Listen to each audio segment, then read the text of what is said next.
Há centenas de anos que a maioria dos estudiosos do direito penal sustenta e tenta explicar a ficção jurídica por eles inventada e denominada dolo eventual. Data vênia, mas dolo eventual não existe.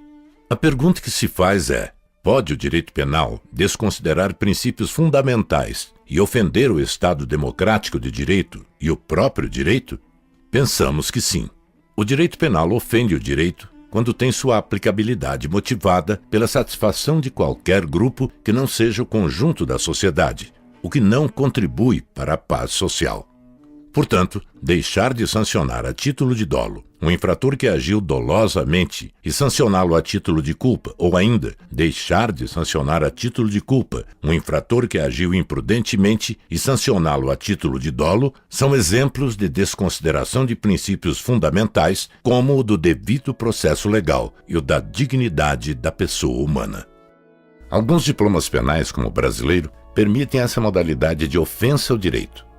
Note-se que ao deixar aberto o inciso 1º do artigo 18, preconizando que ocorre crime doloso quando o agente quis o resultado ou assumiu o risco de produzi-lo, o Estado nada mais faz que legalizar a insegurança jurídica, o que constitui uma aberração das mais terríveis e atentatórias a um Estado que se diz democrático de direito.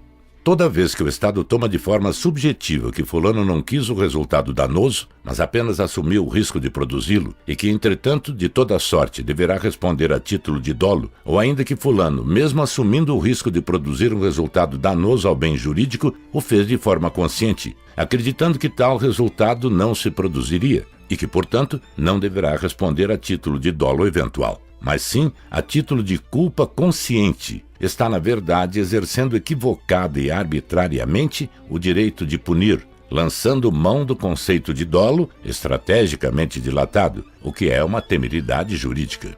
O direito penal, como brasileiro, não pode continuar punindo a título de dolo quem agiu apenas imprudentemente. Não pode continuar considerando a imprudência como um mero deslize de comportamento, um descuido ou um acidente, enquanto é notório e quase um postulado jurídico que imprudência é crime. Não pode continuar mitigando e convertendo delitos formal e materialmente dolosos em materialmente culposos, num flagrante desrespeito à ordem jurídica e sob pretextos duvidosos, desconsiderando também a notória distinção entre os dois institutos. O que parece ficar claro em tudo isto é que a figura do dolo eventual tem servido ao Estado como falsa sensação de segurança, mas apenas no momento inicial, pois sabidamente não resiste a nenhuma análise mais profunda do judiciário e não tarda a ter sua constitucionalidade questionada, não passando de objeto de justificação de uma política criminal ofensiva e prejudicial aos valores de um Estado democrático de direito. O dolo eventual é uma ficção jurídica e funciona como uma ferramenta de controle social e, como tal, é apenas mais um instrumento estatal servindo para controlar a massa. Submete-se a uma rígida e maléfica política criminal do Estado dirigida a proporcionar uma falsa sensação de segurança jurídica. Explicamos. Retornemos ao exemplo da morte no trânsito, causado por sujeito infrator que dirigia de forma imprudente e assumindo todos os riscos de um resultado danoso a bens jurídicos. O Estado sabe que o agente atuou culposamente e provocou a morte de inocente.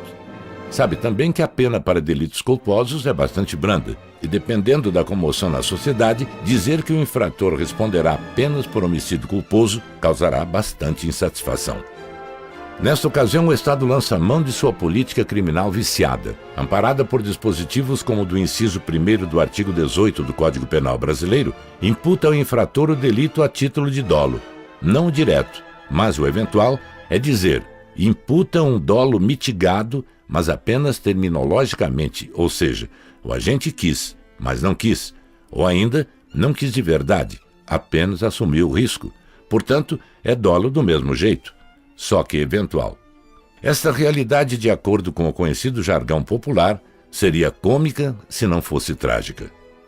O que acontece de fato é que, nesse momento, o Estado nada mais deseja que justificar junto à sociedade a aplicação de uma reprimenda maior, a de um delito doloso sobre um delito culposo, mesmo sabendo que sua pretensão não prosperará até o final, pois a imputação será desclassificada para imprudência consciente, mas o faz porque se encontra amparado numa legislação que lhe dá a chancela oficial necessária para desrespeitar princípios e garantias individuais e coletivos, como dissemos.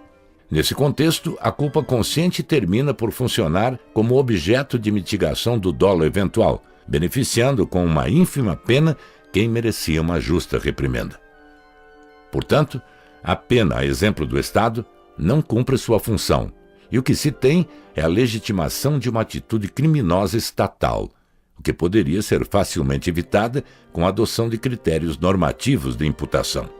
A ausência de tais critérios é o principal gargalo da imputação subjetiva do delito, razão pela qual há séculos a doutrina tenta oferecer alternativas das mais variadas possíveis, porém sem obter o desejado êxito, ou mesmo consenso jurisprudencial. Nesse sentido, oferecer uma alternativa viável para suprir esta lacuna da doutrina em relação à imputação subjetiva é o principal objetivo do que apresentamos como teoria significativa da imputação subjetiva do delito. O grande problema do direito penal hoje no Brasil, e em boa parte do mundo, é a ausência de clareza na hora de se decidir se um crime foi praticado com dolo ou culpa. Poderíamos dizer de uma forma bem racional que ocorre dolo quando o sujeito dirige sua vontade para a prática de uma conduta delituosa. Já a culpa ocorre quando o agente pratica uma conduta e dessa conduta deriva um resultado criminoso. Mesmo com essa clássica e simples definição, o problema crônico da imputação subjetiva sempre foi a questão dos crimes culposos, ou seja, quando não há vontade na conduta do sujeito. Num breve histórico, toda vez que o Estado se encontrava diante de um crime culposo, mas extremamente violento, a solução que sempre encontrava para satisfazer o anseio da sociedade por uma punição mais severa para o criminoso era tentar aproximar a pena daquele com a pena do crime doloso, geralmente mais rígida. Com isto surgia outro problema. O crime não havia sido praticado de forma dolosa. Então, o que fazer para justificar tal agravamento da pena? A solução encontrada foi a criação de uma aberração jurídica, uma ficção chamada dolo eventual, sob o argumento de que o infrator, embora não tenha tido a intenção, ou seja, não tenha agido com vontade, assumiu o risco de um resultado criminoso. É preciso que se diga que ao longo de mais de 100 anos, os penalistas de todo o mundo vêm tentando resolver o problema do crime culposo, mas sem sucesso. Teorias e mais teorias foram e são criadas com esse objetivo, mas nenhuma logrou tornar claro para os cidadãos quando é que a lei entende que determinado indivíduo agiu com dolo ou com culpa. O dolo eventual é apenas mais um produto de algumas dessas teorias justificadoras. Nossa proposta, de uma forma bastante simples, resolve esse problema, pois torna muito claro o que é dolo e o que é culpa, que, a exemplo de boa parte da doutrina internacional, passamos a chamar de imprudência, podendo ser consciente ou inconsciente. Assim, o crime doloso é aquele onde se encontra presente a intenção do sujeito em praticar determinado delito. Já o crime imprudente consciente passa a ser classificado em gravíssimo, grave e leve.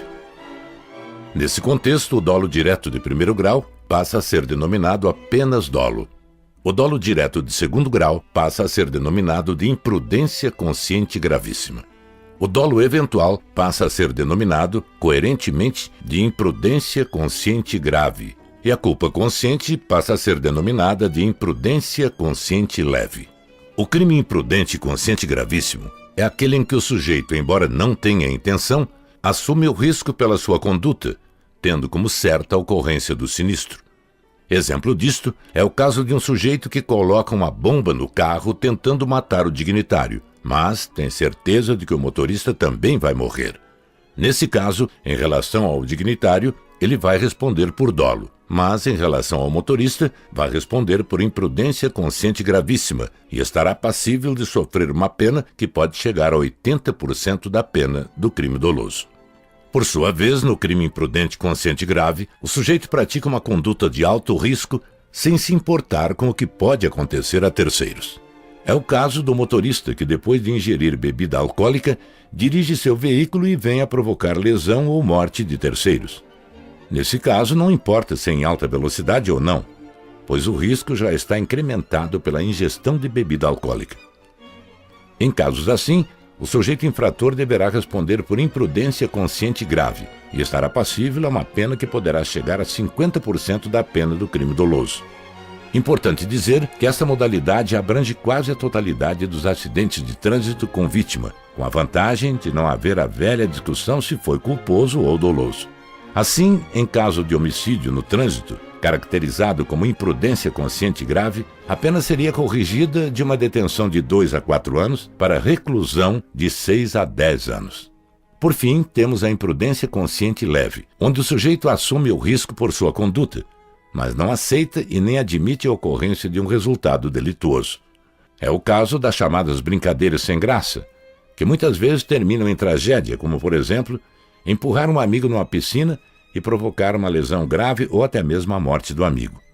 Em casos assim, o sujeito infrator deverá responder por imprudência consciente leve e estará passível a uma pena que poderá chegar a 30% da pena do crime doloso. A grande insatisfação da sociedade em casos como o da Ponte JK, por exemplo, ocorre porque quando o sujeito responde por homicídio culposo, a pena é muito branda, não passando de 4 anos de detenção, deixando a sensação de impunidade do infrator. Daí a sociedade ficar clamando que o indivíduo seja indiciado e condenado a título de dolo eventual. O método significativo corrige esse problema, pois não haverá mais falar em dolo eventual como justificativa de aplicação de pena mais grave. O problema da proposta contida no anteprojeto de Código Penal, que foi entregue ao Senado Federal no PLS 236/2012, é que em relação à imputação subjetiva estão oferecendo mais do mesmo. Não estão oferecendo nenhuma alternativa para a solução dos problemas que acabamos de mencionar. Ao contrário, pela redação que estão propondo para a questão do dolo, ficará muito mais difícil para a sociedade saber quando se tratará de um delito doloso ou culposo, pois ao invés de eliminar o dolo eventual, o estão positivando. A ideia de se reformar o Código Penal é muito relevante e chega mais que em boa hora. O problema é que nessas ocasiões, onde se discute alterações no Código Penal, todas as atenções ficam voltadas para a parte especial do Código, pois é nela que se concentram os temas mais badalados pela grande mídia e que povoam o imaginário das pessoas, como a descriminalização do uso de drogas, a questão do aborto, o terrorismo, a corrupção, dentre outros tipos. Nada contra a relevância desses crimes, mas é preciso se ter em mente que tudo passa antes pela parte geral do Código, precisamente pela questão da imputação, ou seja, se o crime foi praticado com dolo ou imprudência. Portudo, a teoria significativa da imputação se mostra bastante razoável para a solução desses problemas, pois nela não há um conceito pré-jurídico de conduta. Esse conceito só pode ser compreendido a partir do significado normativo de determinada norma. Importa, assim, o significado da conduta para a norma, se é relevante ou não para o direito penal. Em outras palavras, importa mais o significado do que foi feito, a relevância social do resultado frente à sociedade e frente à norma penal. Nossa proposta foi transformada em projeto de lei sob o número 6.351/13, que foi apresentado pelo deputado federal Gonzaga Patriota, do PSB.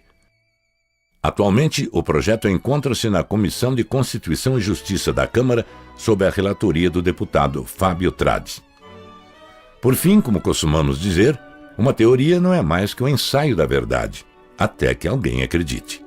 Boa sorte, boa leitura.